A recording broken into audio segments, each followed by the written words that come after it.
મારું નામ મોહિત છે। મારા ઘરમાં મારા માતા પિતા અને મારાથી નાનો ભાઈ અને એક બહેન છે। ભણવાનું પૂરું કર્યા પછી મેં શહેરમાં નોકરી કરવાનું વિચાર્યું। જ્યારે હું શહેરમાં ગયો તો મને કોઈ જગ્યાએ સારી નોકરી ન મળી, એટલે હું એક દુકાનમાં નોકરી કરવા લાગ્યો। હું મારું કામ પૂરી ઈમાનદારીથી કરતો હતો, એટલા માટે હું મારા શેઠનો ખાસ માણસ બની ગયો।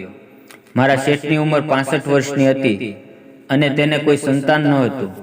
મારા શેઠ મને દરેક વેપારી સાથે મોકલવા લાગ્યા। એક દિવસ શેઠ મને એક થેલો આપ્યો અને કહ્યું, આ ઘરે આપી આવ। હું તેના ઘરે ગયો ને ડોરબેલ વગાડી। થોડી વાર પછી દરવાજો ખુલ્યો। જેણે દરવાજો ખોલ્યો તેને જોઈને હું ખૂબ જ હેરાન થઈ ગયો। હું શું કામ આવ્યો હતો તે પણ ભૂલી ગયો। હું તેને જોઈ રહ્યો હતો। તે હજી ઊંઘમાંથી જાગીને આવ્યા હતા। તેની આંખમાં મને ઊંઘ દેખાતી હતી। સાડી પણ વ્યવસ્થિત ન હતી। તેની પાતળી કમર ખૂબ જ સરસ લાગી રહી હતી। હું તેની ખૂબસૂરતી જોઈને બીજી જ દુનિયામાં જતો રહ્યો। મારા દિલમાં ધક ધક થવા લાગ્યો। તે સાડી વ્યવસ્થિત કરતા કરતા બોલી, અંદર આવ। હું તેની પાછો જવા લાગ્યો। તેની ચાલ પણ નશીલી હતી। તે મહિલાને જોઈને હું એક અલગ વિચારોથી અંદર ખોવાઈ ગયો।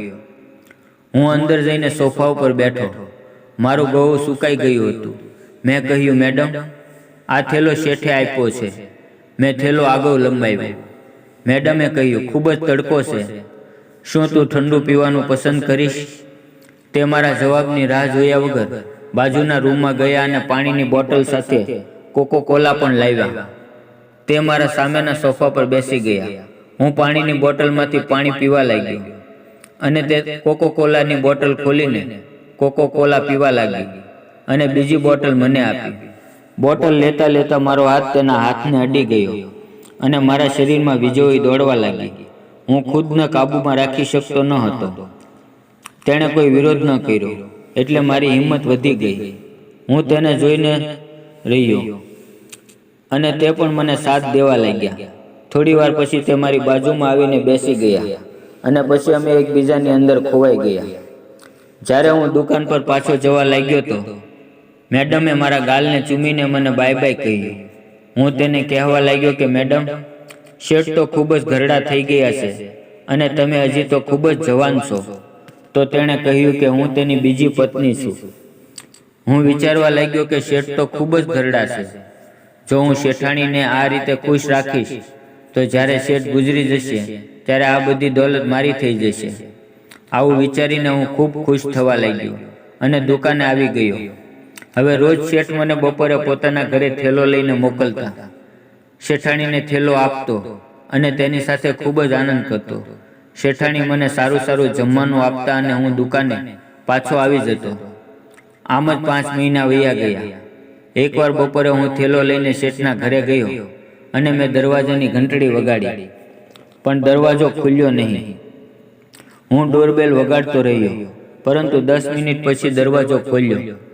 દરવાજા ઉપર મારા શેઠાણી ઊભા હતા। તે સામાન્ય મહિલાની જેમ ઘૂંઘટ તાણીને મને કહી રહ્યા હતા, મને માફ કરી દે।